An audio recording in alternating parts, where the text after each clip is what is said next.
What do you think about breaking the 13-meter barrier? For me personally, I think it's right there. Like, I just need to, get my stuff together and it'll be fine. My name is Tia. I am a national jumper for Singapore. I do long jump and triple jump. Currently, I am in the US doing a master's in biomedical sciences at Duke University. People don't get as crazy about sports in Singapore as they do here, and I think that's the biggest difference for me. Like, watching football here with your family is like it's a family event, it's definitely a thing. Whereas I think Singapore is more like, You're the national record holder, right, for both long jump and triple jump in Singapore. So what does that mean to you to have achieved that? you can actually achieve a lot of great things if you train for it. You talk about family a lot. I would presume family is very important to you. So Yeah, no, my family is amazing. They're never judgmental. They were always really supportive. They've always sort of done what they could to show me that they're supportive as well. So like, obviously as I grew older, I definitely appreciated it a lot. you mentioned on record before that you've been in campus during breaks and it was totally empty as everyone has gone back to spend time with their family. How do you deal with that homesickness? It's one thing being far away from your family when everyone else is. So like at college, everyone's like moved out of their houses and come to one place. But then when break hits, everyone has somewhere to go. You don't really have like a home base to return to. I think it definitely takes some getting used to, but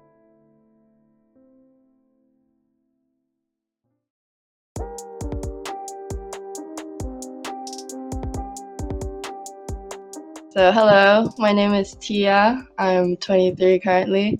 I am a national jumper for Singapore. I do long jump and triple jump. And currently I am in the US doing a master's in biomedical sciences at Duke University. And I've been in the US for 5 years now, just for university and for graduate studies. Yeah. Where did your passion for jumping come about? Like, how did it all even begin? So I actually grew up in a tennis family. So I grew up playing tennis from a very young age, from like when I was 3, and everyone in my family plays tennis. And then I went to Nanyang Primary, and one of my good friends, her name's Emily, her brother was in track and field, the school team, and so she kind of like made me just try out for fun with her. And so it was just like I think it was a short sprint, and then at the end of the line, Coach Chu, who was the coach at Nanyang Primary, he like gave us all forms to sign up for the team, and so I brought that form home to my parents, whatever. And I was already kind of like doing tennis and stuff like that, so my dad was like unsure. And then I think one day, Coach Chu was leaving school as I was also leaving school, and he saw me get into my car with my parents. And so as my car was like driving out of the school, Coach Chu sort of like stopped my car, and he asked my dad to roll down the window. It was like, you got to get her to join. Like, and so I think that's what convinced my parents to like let me join track. Since then, it's, never looked back since then. I absolutely loved it. And then eventually stopped playing tennis and sort of focus on track. Yeah. That's nice. So Coach Chiu really done a lot for Yeah, you back then. Like stop the car. he saw your potential in jumping, and that made you Yeah. transition, and that convinced your parents to Yeah. and yourself to go into jumping. That's a beautiful beginning story. So that was in Nanyang Primary, was it? Yeah, it was. Yeah. Alright, cool. But let's talk more about what you're currently doing now. So earlier you mentioned you're currently in Duke University pursuing a master's, right, in biomedical sciences, and just before that you were in Princeton University studying a neuroscience degree. What made you choose those fields to pursue? Like, what sparked your interest? I love bio. It was my favorite subject in school. I just absolutely loved it. I hated every single other subject there was. I still did pretty well in most of them, but bio was just, I don't know, it just made sense to me. It was something that I could see, something that I could feel, and something that definitely resonated with me. And so I wanted to learn about how the body works, how the body thinks, how it functions, and neuroscience and biomedical sciences allows you to do that. And so, yeah, that's basically, why I chose to study those things. I think at Princeton there's a neuroscience institute, and so that was something that was really exciting to me too, because it gave me the opportunity to sort of be in that world and meet a lot of cool people. Cool. I mean, that's a good explanation. So, what would you think someone with those two degrees could potentially become, or what would interest you potentially? Um, I'm supposed to be pre-med, so I want to apply to medical school at some point, but definitely trying to use my prime years now to see what I can do with track first, because med school is always going to be there, and I've already put in the work in preparation for it. So I'm sort of seeing how life pans out. But yeah, medicine is definitely the end goal after track and field. 100%. I mean, there's a lot of options there. Yeah. So yeah, I wanted to ask, like, because I saw an article online about you saying that you started university like during COVID. Is it true? And how did it affected you then? So my freshman year, my first year was still normal. It was completely normal, and then first half of it was normal, and then I think it was like December or January, like COVID really hit, and then the school got shut down, track got shut down. Everyone was really upset to leave. I remember, I think on the day that they announced that we had to leave campus, everyone was like in the dining halls, like playing music and crying and hugging each other because everyone had to go home. And that was, at that point, we thought it was going to be like 2 weeks and then we'll come back. But obviously, it wasn't the case. Um, but yeah, it was definitely challenging. I think I had so much fun my first semester that it was even harder to leave. I was like, had so much fun, but also not enough time to sort of like get comfortable and find my place yet, and so it was a really odd time to leave. But yeah, during that time I came back to Singapore, and I managed to I got to spend time with my family, and it also, I think it made a lot of us a lot more appreciative of the things we like to do and the things that we want to do. And so I'm definitely still thankful for that period of time, as long as it was. It made a lot of us more hungry and more more sure of like what life's about and what we want to do with the time that we have, because it can be taken away so easily by anything like COVID. Yeah. Yeah, 100%. And I totally resonate with you because I think the same thing happened to me. I think I probably matriculated at the same time as you. Uh, Okay. and I had my first, we call it trimester for my university in Australia. Then COVID came and then everything Mm, just, yeah, we thought, it's just going to be a few weeks and then, it just really took it really just went off for an extended period of time. yeah. I wanted to ask, like, so you actually went back, or you actually came back to Singapore after your Mhm. first semester, and how long did you stay in Singapore? And then you had to go back to Princeton, was it? So you had to study remotely from Singapore? Yeah, so I finished up my first year in Singapore. I think it was half a semester left to finish off my first freshman year. And then after that, I think it was summer, and then the next school year started. I used credits from, because I did IB in sports Hmm. school before university, and so because I scored well in that, I managed to use credits from that to sort of like surpass one semester. And so I wasn't studying remotely, I just wasn't enrolled for one semester. So instead of 4 years, I did 3.5 years for Princeton. And so I only had to do like half a semester online, and then one semester was taken out by credits, and then the next semester I returned back to university. They had like hybrid classes and stuff. School wasn't normal, but they allowed students to come back to campus if they wanted. So I chose to do that so I could go back, and then also get started with training again. Just a quick one. I remember back when I was younger, I was going through an incredibly tough period in my life where I had no one to talk to about my problems. There was no place I could share my honest thoughts and feelings because I was just so afraid of being judged by people. And I realized that was so bad for my mental well being. It's like bottling up everything and just waiting for a day where it all explodes. So, no, we're not gonna let that happen for you. Because my team and I have developed a free social app called Huddle.so where you can share all your problems anonymously, whatever is currently on your mind that's bothering you, whatever is making you upset or giving you sleepless nights. This is a non-toxic app where you can just be yourself, heal, and make many wholesome friends that will be there for you to support you during difficult times. The app is currently available on iOS at the moment, so good news for iPhone users. But we are working really hard to get an Android version out as soon as we can, so we don't miss out on the rest of you. So trust me, download the app, give it a shot, and I guarantee you that your future you will thank you for taking care of yourself. I'll put the link in the description below as well, and I'll see you in Harvest. You're the national record holder, right, for both long jump and triple jump in Singapore. So what does that mean to you to have achieved that?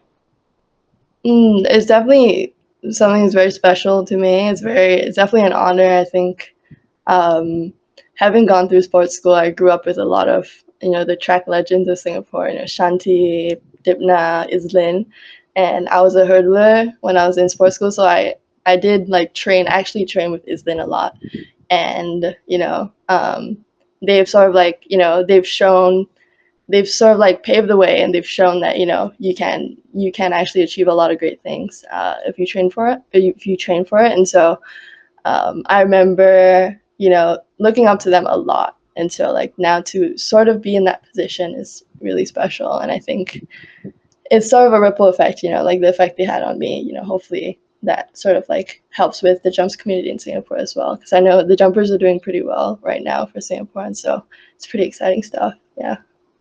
But yeah, I mean, that's a wonderful way to put it. Growing up in Singapore sports school with other track legends, and I think the track and field community in Singapore is pretty close. I do follow it, so I see a lot of you guys cheering on each other and just surpassing your achievements every now and then. So that's beautiful to see as a Singaporean myself. What do you think about breaking the 13-meter barrier?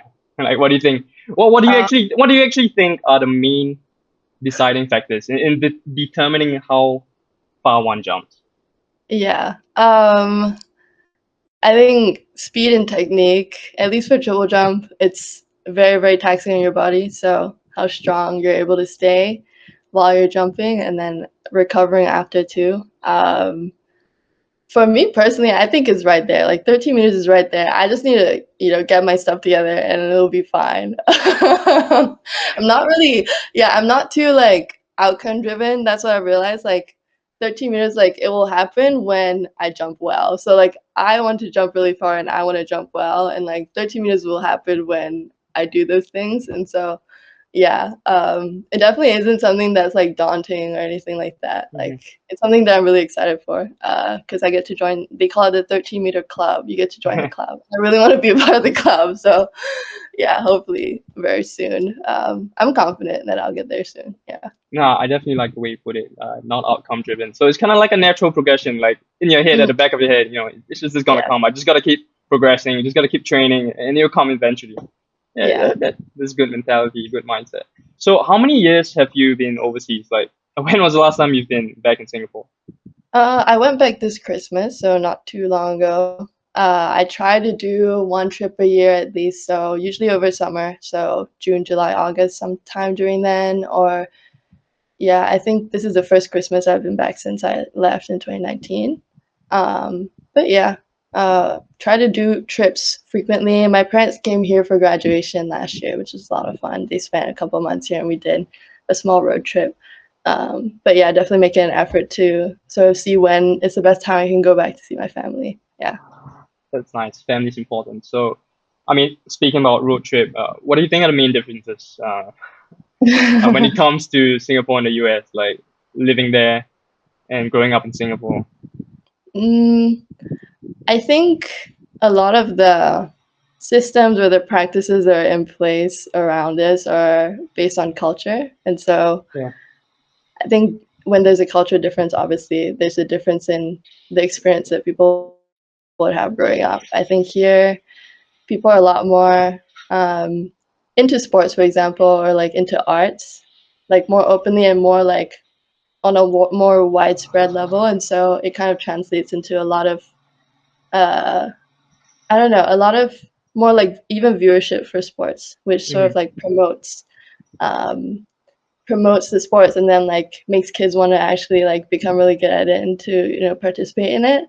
I think it's definitely improving in Singapore, which is really exciting. But it's definitely not people don't get as crazy about sports in Singapore as they do here, and I think that's the biggest difference for me. Like watching football here with your family is like it's a family event, something a thing. Whereas I think Singapore is more like you do other things to bond. Like you go for a really good meal, you go, you find good hawker stalls. So there's pluses and minuses to both, but it's just definitely just a difference in culture. Yeah. I wanted to ask, I mean, you mentioned on record before that, you've been in campus during breaks and, where it was totally empty as everyone has gone back to spend time with their family and you're just there training. And you said it was tough, right? So, Yeah. I mean, I kind of resonated with that because as a student overseas, an international student, sometimes you can't really fly back as often as you would want. So Yeah. I want to ask, like, how do you deal with that homesickness? Yeah, it's definitely a hard feeling. I think it's one thing being far away from your family when everyone else is. So like at college, everyone's like moved out of their houses and can come to one place. But then when break hits, everyone has somewhere to go. And you're kind of like, oh, should I go with this friend? Should I go with this friend? Should I just stay here? You don't really have like a home base to return to unless you have the money to fly back all the time. So yeah, I think the thing that I miss the most is food, and specifically like the food that my dad makes, my grandmother makes. And so the way that I try to, get over homesickness is try to get some of those flavors back in my apartment here. So I've been trying to like make my grandma, my papa, she's Teochew, so like I make like Teochew, like steamed fish, porridge, like things that I grew up eating, so I can sort of like feel, the warmth of being home without actually being home. Yeah. That's nice. So you cook a lot. Yeah, I try to. I totally understand where you're coming from because when I was overseas, I also started cooking a lot, and I was cooking a lot of Asian food. My mom's side is also Teochew, so I'll just be cooking a Okay, lot there we of. go. Yeah, I'll be cooking a lot of Asian food as well, like with the spices and everything. And yeah, it's good, especially when it gets cold, right, during winter time. Oh my God, So yeah, that's the best. absolutely, yeah. So yeah, so what do you think has been like the? Do you consider that as like your lowest point when COVID hit, or would you what else would you consider? Like, what has been the lowest point for you in the US, like during your 5 years there?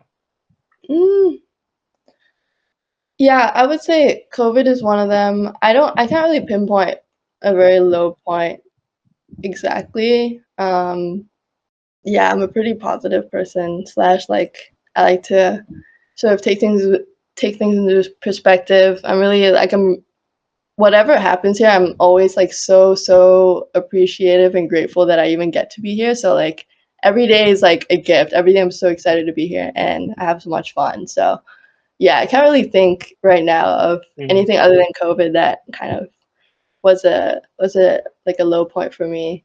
But yeah, I think COVID definitely that's probably the one time for sure. Yeah. You talk about family a lot. I would presume family is very important to you. So how is the support system, like your family and friends, contribute to your student athlete career so far, and how important is that for you in your journey?